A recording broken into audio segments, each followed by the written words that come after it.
And as you can see, before I say this, I want to say, while we're driving the area, be real cognizant of the area and the areas we're going through, because these are prime areas. I mean, the houses that are beat up, with holes in the roofs, and no windows, all cha-ching for us. Okay. So while we're going through the area, we take a lot of the long ways. Brother Ray, bro, that's the long way. Okay. So that you can see different areas and the different transitions. Because if you saw, we went through 3 transitions coming here. So I want y'all to pay attention to that. I should have said it early so you can actually see how the transitions. We went through Maryland University's biotech. That's when we first pulled, where I think we were stopping. Right there, we saw those newer buildings, the newer parking lot. That's a biotech that Maryland University is building.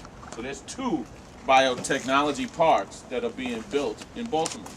This is one of the reasons for all the surge in the Baltimore area, and the fact that we need these houses, because these doctors and nurses that are coming from across the world, they need residential places. So that's one of the things that's fueling it.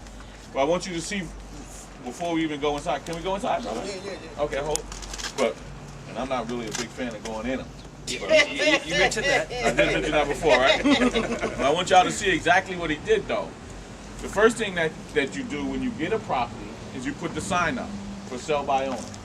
That's you. All right. Once you get the house under contract, you have what they call equitable rights. So you have equitable rights because you have it under contract. So you put up a for sale by owner sign. Some signs you can get is just simply for sale sign. It doesn't matter. For sale by owner, for sale. And then you put your number in it, and then of course so that people can call. You got to get that up. That's one of the ways that we quickly market our properties. Because there have been people that get properties and then they just let the contract expire because they don't do what is necessary to market a property. So that you do on the very first day. You get a lockbox, and you put your combination in, and boom. So when people come to see your houses, you don't have to be the one that necessarily come up here to show it to them. You know, you qualify the people by, hey, just get up there, lockbox number is this, and that, and get in. Now, we all have, Brother Ray and I both have properties a lot of times that are boarded up. So they don't have a door on them. They just board it up. So you just tell them to bring your screw gun. You just tell the people that's coming to look at your house, zip, zip, zip, boom. Everybody eventually going to need a screw gun because that's going to be the way you're going to get in properties to look around. All right, Brother Ray? Sir, what? Yeah. Ice on the step. Okay, right. Look, ice on the steps. So, because I'm letting you know, we don't have insurance for this. And be careful of these apple things that you see. What? We're squishing. What's apple As, no, not this. Go ahead, Tina Turner. Stomp hard in case there's a few mice. Look at him. Sounds like talking about stomp hard. He ain't going inside until y'all finish stomping hard, okay? Hey, Giovanni.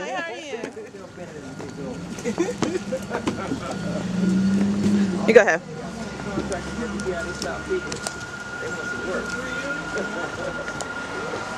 Watch out this step thing right here. Yeah, this is a 3-unit that has been set up that way. And this is, I would say, typical shape. About average. They would actually consider this in Baltimore livable. What? Absolutely. Someone was living on this lower level like 6 months ago. You hear that? Somebody was living on this level not even 6 months ago. So in Baltimore City, Good morning. actually, tell me your name. Nicole. It's Nicole. That's Jean-Claude's wife. Thanks for coming around. And make him come around more. Oh, we got a fireplace. No, and Brother Ray was just saying that someone was living in here 6 months ago. 6 months ago? On the Yeah. lower level. This So- is a 3-unit. Yeah, it's a 3-unit. And this is, truly in Baltimore City, this is what constitutes as livable. Really? Yeah. Whenever we do these, people always do that. Huh? Yeah, are you kidding? Are you serious? Wow. So I see why there's a housing code violations, huh? Right, and that's why in Baltimore City, I mean, that's why what's going on is very, very serious. Sorry, Miss Jules, how are you? Hey, I'm sorry, I didn't know that was you that cut in front of. I said, when you pulled up, I said, that was Julie we jumped in front of. That's okay. I got a good relationship with the owner, right? And I got another one that's probably over in Reservoir Hills, right? So I had this sold, then it went back on the market, you know what I'm saying? Right. So you had it sold before and it went back on the market? Right. All right. Nobody want to be brave enough to go down? No floors. Where's my mother? Right here. That's the basement. Don't go down there, Mom. No, that's going upstairs. Yeah. I don't want you to do that, Mom. The 3 unit, but it needs like Mom, don't go upstairs. Oh, that's a big house. It's huge. You just was fixed, you know. I'll lay it down. He says 3 units. Yeah. You can do 3 different. But the one downstairs that was livable is not that bad. no, this the area where they living at right here. Really? Yeah, this the Yeah, first ceiling unit. is kind of okay. Yeah, but It's the okay. first unit. This the first unit, bro, right? Right.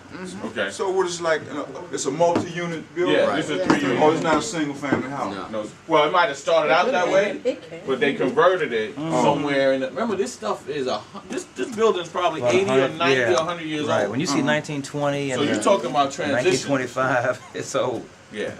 So I mean you're talking about layers of transition, so it's probably been separately metered and everything. Yeah. Yeah, it got 3 separate meters. Yeah. What do you say, bro, Ray? Hey, I have a It question. had 3 meters. Right, it's already self-contained, which means it's already metered for each unit. Did you put the door in the back? That looks like there's a new door, back door. No, it was like that when I got it under contract. How long have you had it? Like 2 months. Look, how many fireplaces here?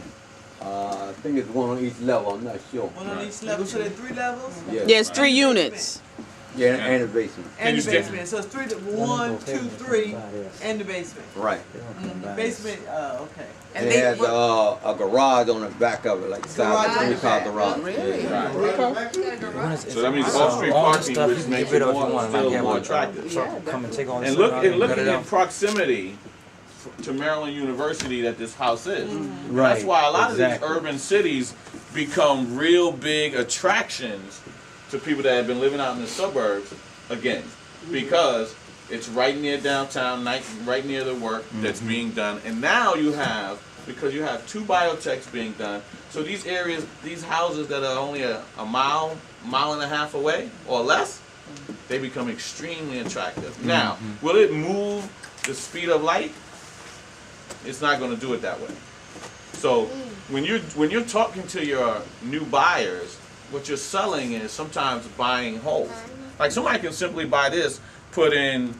Now, Brother Ray said that contractors that come in said need $70,000 worth of work. Because it's huge. Okay. Yeah. But look at this. Somebody can come in here and put in about 15, Yeah. 5,000 per floor, and just make it livable. To maintain the livable status until down the road when it becomes something big. So if you even entertain keeping some of the properties yourself, that would be okay, as long as you know what your strategy is. Always know what your exit strategy is. Exit strategy is an absolute must. Okay, I want to ask Brother Ray, what did you put this one under contract for? 40,000. And how much you moving it for? 50. So see, the profit is not always humongous, you know what I'm saying? But $10,000 ain't bad. Nope. What y'all think? I didn't hear He got it for 40. I asked him what he put the property under contract for. He put it under contract for 40. He's selling And he's selling it for 50. But the price of the 40 is negotiable because I had it under contract to be sold, and we went down to 37. You see, Okay. and I had it sold for like 48. Good point. You see what I'm saying? Good point. So, you know, that contract fell through, right? So, back on the market again. Okay. And let me tell you something, and know this too, and this is when you're doing practical lesson right in the field. You heard what he said. He had it under contract for 40, and then it has a like of a sliding scale that you're gonna get it for 37. You can always put stuff under contract and go back And and renegotiate. renegotiate. So if he puts it on a contract for 37 and he bought it for 40. Well, no, what he did was he said he bought it for 40, and then he had he went back and got it for 37. Right. Right. Okay, He went okay. so it actually lowered. Okay. So it's okay. I mean, Okay. and Brother Ray and I have done strategies like this where we say, look, just get it under contract, we're only using $1 earnest money deposit. Right. And then go back and renegotiate if we find when we test the market that, okay, we want our $10,000 margin and we can't get our $10,000 margin, then we go back to them a week later, a week and a half later, 2 weeks later, and go for another bump down. So never feel as though that because you set a contract, now you can't go back and get it lowered. Okay? Matter of fact, there's a couple of schools around here that teach that as your primary strategy. Put it under contract, and no matter what goes on, go back and renegotiate for a lower price. Because if you have a buyer, then the seller is more inclined. But that's not it. But I understand your point, but that's not it. No matter what, renegotiate. Whether you got a buyer or not. So you get them to buy into the selling. You get them to buy into the whole process. So you could, but see, the thinking that you have there, Ms. Tommy, is perfect. But see, you can always create that feeling with your seller that there's a buyer or there's a reason to sell it.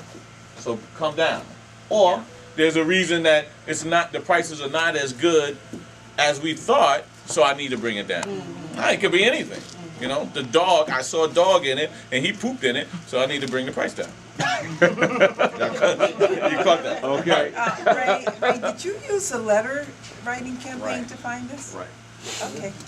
Yeah, letter campaign. Is the owner an investor? This is Harlem Park. He's an activist, right?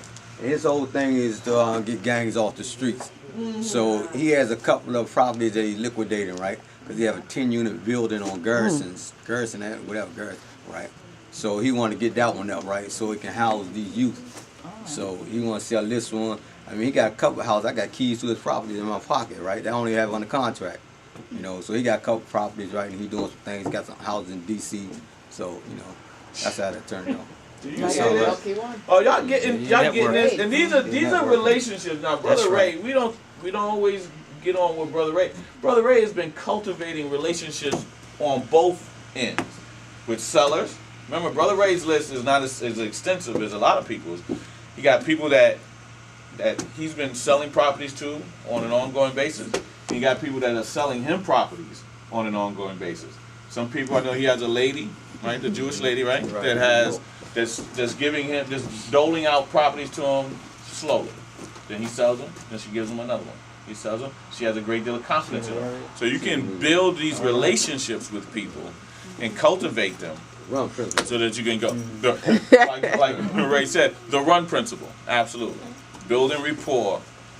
And I'm telling you, it does you so good. A lot of times people don't want to stay slow on these processes. Anybody want to go upstairs? I'm not going upstairs. Yeah, I'll go upstairs if somebody goes first. Ain't that enough? Ain't nobody. No, I'm not going first.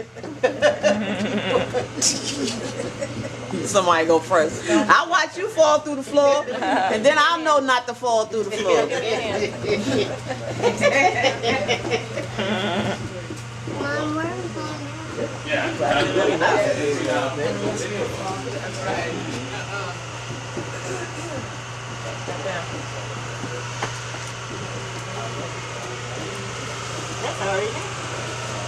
Yeah. That's an old song. Careful, Peter. I have that.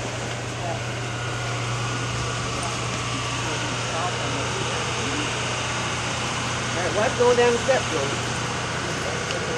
Remember the height. Be careful.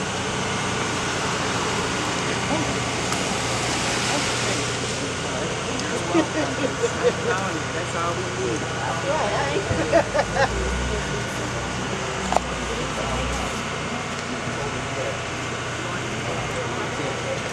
She was right on the same block.